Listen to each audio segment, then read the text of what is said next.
दोस्तों सुज़लॉन एनर्जी की बात करें तो स्टॉक के अंदर आज हल्की सी गिरावट देखने को मिल रही है। वैसे तो बाजार में आज ज़बरदस्त गिरावट का माहौल था। सुबह सुबह शुरुआत ही यूएस मार्केट की वजह से बहुत ख़राब हुई।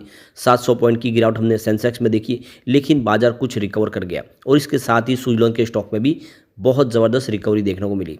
तो बाजार के मुकाबले जो कम गिरावट है उसके पीछे क्या वजह बनी है, क्या प्रॉफिट बुकिंग पूरी हो चुकी है? तो यहाँ पे 2-3 बड़ी ब्रेकिंग न्यूज़ निकल के आ रही है, जिनको हम एक-एक करके डिस्कस करने वाले। सुज़लॉन में आगे की क्या संभावना बनेगी, मार्केट एक्सपर्ट का क्या कहना है, उन सारी बातों को इस वीडियो के माध्यम से हम डिस्कस करने वाले। वैसे तो सुज़लॉन एनर्जी ने पिछले 2-3 सालों में बहुत ही बेहतर प्रदर्शन किया है। लोगों को इसने एक मल्टी बैग रिटर्न भी दिया है और कंपनी फंडामेंटली मजबूत भी हो चुकी है। आगे की क्या रणनीति है, उसको समझेंगे इस वीडियो के माध्यम से। लेकिन फ्रेंड, उससे पहले अगर आप पहली बार हमारे चैनल पे आए तो चैनल को सब्सक्राइब कर दीजिए, एक बेल आइकॉन दबा दीजिए ताकि जब भी नया वीडियो बने पहला नोटिफिकेशन आपको मिले। वीडियो पसंद आए तो लाइक से जरूर कीजिए। चलो फ्रेंड्स, वीडियो स्टार्ट करते हैं। मैं हूँ आपका दोस्त SB दवे और हमारे अपने चैनल ऑनलाइन कमाई में आपका बहुत बहुत स्वागत है। तो सबसे पहले निफ्टी एनर्जी की बात कर ले तो आज 43,249 के स्तर पे क्लोजिंग थी। 227 पॉइंट की बड़ी गिरावट देखने को मिली, यानी 0.52% गिरा निफ्टी एनर्जी। अब सुज़लॉन की सामने बात करें तो गिरावट उतनी ज़्यादा नहीं थी। सुज़लॉन के शेयर की शुरुआत निगेटिव रही आज 74.40 पर, क्लोजिंग कल की 74.47 के आसपास थी और इंट्राडे में गिरावट की वजह से 73.30 तक स्टॉक चला गया। क्योंकि आपको ये ध्यान रखना चाहिए कि आज सारे के सारे स्टॉक नीचे आए थे, जितने स्मॉल कैप मिड कैप थे। बाजार की गिरावट की वजह से ज़बरदस्त प्रॉफिट बुकिंग आई, लेकिन इंट्राडे में इसने 74.90 का हाई भी बनाया। इसका मतलब ये हुआ कि गिरावट के माहौल में भी इसने पॉजिटिव ट्रेड दिखाया दिन में, क्योंकि 75 के स्तर तक फिर पहुँचा और अंत में क्लोजिंग 74.26 के आसपास रही है, 0.28% की गिरावट के साथ। तो जितनी निफ्टी एनर्जी में गिरावट उसके मुकाबले यहाँ पे काफ़ी कम गिरावट है, जो इशारा करे कि सुज़लॉन यहाँ से फिर से तेज़ी से आगे बढ़ने को तैयार हो चुका है। वैसे पिछले 2-3 ट्रेडिंग सेशन देखें तो स्टॉक 74 के आसपास ही है और 2 सितंबर को उसकी क्लोजिंग 73 के आसपास थी, यानी 74 से नीचे थी। अब फिर से इसकी क्लोजिंग 74 के ऊपर हो रही है। इसका मतलब एक तरह से देख सकते हो इसको एक निचला सपोर्ट मिल चुका और यहाँ से तेज़ी से आगे बढ़ने को तैयार हो चुका है। तो यहाँ पे सुज़लॉन एनर्जी को लेकर देख सकते हो कि आनंद राठी के जिगर एस पटेल का कहना है स्टॉक पिछले कुछ ट्रेडिंग सेशन से कंसोलिडेट हो रहा है और इसमें इस समय वीकनेस दिखाई दे रही है। स्टॉक काफ़ी ज़्यादा डिक्लाइन भी हुआ है प्रॉफिट बुकिंग की वजह से। अब यहाँ पे देख सकते हो कि 73-72 के एक पास इसका सपोर्ट जोन बन रहा है। अगर ये स्तर नहीं टूटता है तो फिर एक अच्छी तेज़ी की संभावना बन सकती है और इसीलिए इस समय जो इन्वेस्टर उनसे एडवाइज है कि वो एक बार वेट एंड वॉच करे। इस लेवल को यहाँ पे मेंटेन रहना जरूरी है, यानी सपोर्ट जोन है 72-73, इसके नीचे नहीं जाएगा तो फिर एक अच्छी तेज़ी की संभावना बन सकती है। तो ये खास ध्यान रखना है। अब यहाँ पे एक बड़ी गुड न्यूज़ निकल के आ रही है, India could be A green energy power house. तो इस समय दुनिया पूरी ग्रीन एनर्जी को अपनाने के लिए तैयार है, लेकिन इंडिया इस सेक्टर में सबसे आगे दिखाई दे रही है और आने वाले समय ग्रीन एनर्जी का पावर हाउस बन सकता है। अलग अलग ग्रीन एनर्जी की टेक्नोलॉजी के ऊपर कामकाज हो रहा है। आप देख दो कि लगातार नए टारगेट सेट किए जा रहे हैं, नए पोर्टफोलियो में बहुत सारी कंपनियों का ग्रीन एनर्जी का पोर्टफोलियो ऐड हो रहा है और देख दो कि इंडिया की जो पॉपुलेशन है वो भी ग्रीन एनर्जी को अपनाने को बिल्कुल तैयार हो चुकी है। तो इंडिया 2070 तक पूरी तरह से नेट जीरो कार्बन पे जाने के अपनी टारगेट को सेट कर चुका है। तो देख सकते हो कि इस समय जो मार्केट के जानकार है उनका कहना है कि ये जो इस समय जो पीरियड है, आप देखो इसमें चाहे वो ग्रीन एनर्जी के लिए सोलर हो, विंड हो, हाइड्रोथर्मल हो और भी दो बायोफ्यूल्स हो, उन सब के लिए अगर आप देखें तो सरकार ने अपनी कोशिशें जारी रखी है। नई नई स्कीमें लाई जा रही है जिसका बेनिफिट देखने को मिल रहा है। यहाँ पे 500 गीगावाट की कैपेसिटी को 2030 तक पाना है, जिसमें देख दो यहाँ पे सोलर का जो योगदान है वो यहाँ पे 280 गीगावाट के आसपास है और 140 गीगावाट विंड एनर्जी के लिए सरकार ने अपना गोल सेट किया है। सरकार ने ग्रीन हाइड्रोजन मिशन लॉन्च किया है और देख सकते हो कि 2030 तक एटलीस्ट 5 मिलियन मैट्रिक टन्स हर साल ग्रीन हाइड्रोजन फ्यूल जो है एक्सपोर्ट करने की प्लानिंग शुरू कर दी है और ग्रीन हाइड्रोजन बनाने के लिए सोलर और विंड एनर्जी की ज़रूरत पड़ेगी और ऐसे में आप देखें तो गोल्डन अपॉर्चुनिटी है।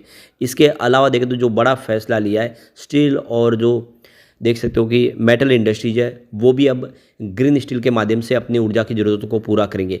तो अब वो जो सारी प्रॉब्लम थी कि जो विंड एनर्जी और सोलर एनर्जी जो बिजली का निर्माण करते हैं उसको कहाँ पे देंगे, सिर्फ उनको डिस्कॉम के पास ही डिपेंडेंट होना पड़ता है, उनको ही देना पड़ता है। लेकिन अब ऐसा नहीं है, अब डायरेक्ट इंडस्ट्री जो है वो भी यहाँ पे इनके माध्यम से ग्रीन एनर्जी का इस्तेमाल करेंगे।